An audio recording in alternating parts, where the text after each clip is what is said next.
Okay, in our last lecture we will discuss about the bisection method कि किस तरह हम bisection method को यूज करते हुए हम रूट कैलकुलेट कर सकते हैं। ठीक है, तो हमने एग्जांपल ऑलमोस्ट कंप्लीट कर ली थी जिसमें हमें x10 और x11 पे 3 डेसिमल पॉइंट्स तक एक्यूरेसी मिल गई थी। ठीक है, तो x10 तक आइटरेशन हमने कंसीडर की थी क्योंकि x11 पे भी 0.6563 ही हमें आंसर मिल रहा था और 0.563 ही x10 पे हमें आंसर मिल रहा था। तो x10 is basically our required root is 0.562। ठीक है, तो ये sorry 63, this is our approximate root। अब हमें ये अब चेक करना है कि बाइसेक्शन मेथड यूज करने के लिए स्टार्टिंग में हम एस्टिमेट करना चाह रहे हैं कि हमें कितनी आइटरेशंस करना पड़ेंगी कि हमें रिक्वायर्ड एक्यूरेसी मिल जाए। तो वो हम पहले से एस्टिमेट लगा सकते हैं। ठीक है, उसके लिए हमें क्या करना पड़ेगा कि अगर हम नंबर ऑफ आइटरेशंस को कैलकुलेट करना चाह रहे हैं तो उसके लिए हमने जो इंटरवल कंसीडर किया है A B, for example this is over interval A B. जब हमने इसको फर्स्ट टाइम बाइसेक्ट किया, हमने फर्स्ट आइटरेशन कैलकुलेट की एक्स नॉट, तो इसके कोरस्पॉन्डिंगली हमें एक इंटरवल इग्नोर करना पड़ेगा और एक हम कंसीडर करते हैं। तो फर्स्ट आइटरेशन के correspondingly for example this is the functional value of a which is positive and this is negative और इसकी फंक्शनल वैल्यू इज नेगेटिव। इस केस में हम ये वाला इंटरवल इग्नोर कर देंगे, इसको कंसीडर करेंगे।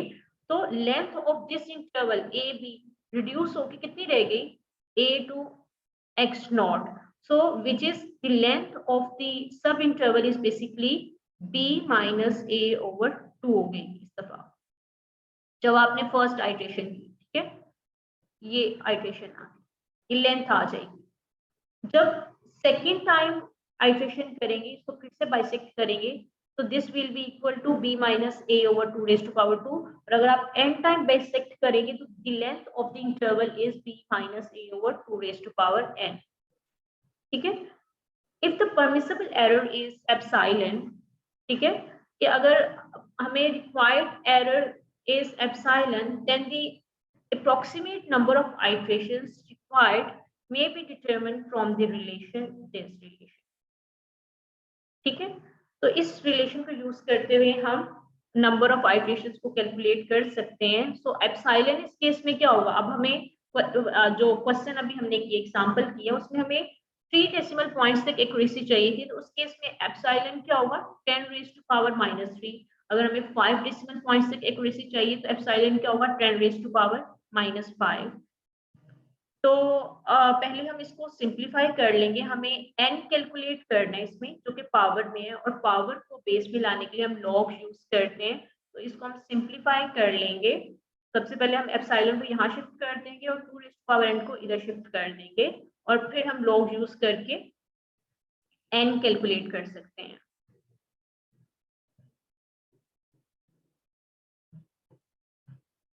तो यही काम किया कि 2 raised to power n is greater than equal to b minus a over epsilon taking log on both sides। अब हमें दो प्रॉपर्टीज पता है लॉग की कि अगर log a raised to power b is equal to b log of a and log of a over b is equal to log of a minus log of b। यहाँ पे इन properties को हमने use किया, power base में हम shift कर देंगे and log of p is greater than equal to, यहाँ पे a over b की फॉर्म में है तो this is log of p minus a minus log of epsilon। ये प्रॉपर्टीज हमने यूज की हैं। यहाँ से हमें n को कैलकुलेट करना है, n is basically the number of iterations.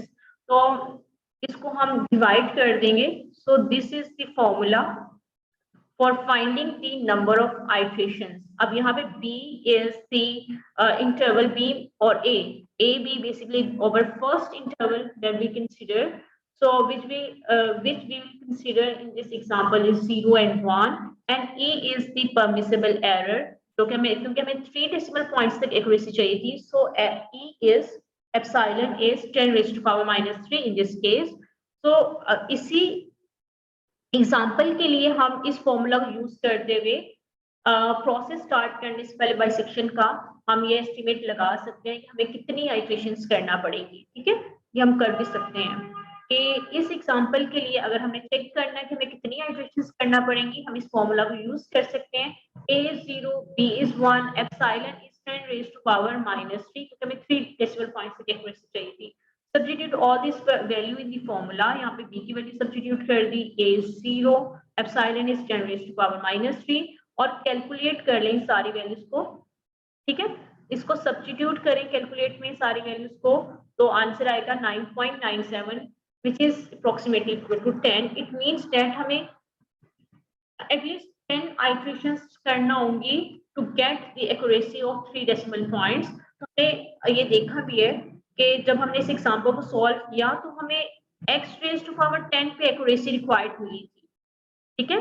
जब हमने x raised to power 10 की थी तो हमारे पास क्या आया था, x raised to power x10 is 10th iteration आई थी 0.6563 and x11 is again 0.563. It means that x10 10 iteration पे हमें रिक्वायर्ड एक्यूरेसी मिली थी, जो कि हमें इस फॉर्मूला से भी हमें आइडिया होती है। तो इस फॉर्मूला को यूज करते हुए आप लोग number of required number of iterations को भी कैलकुलेट कर सकते हैं।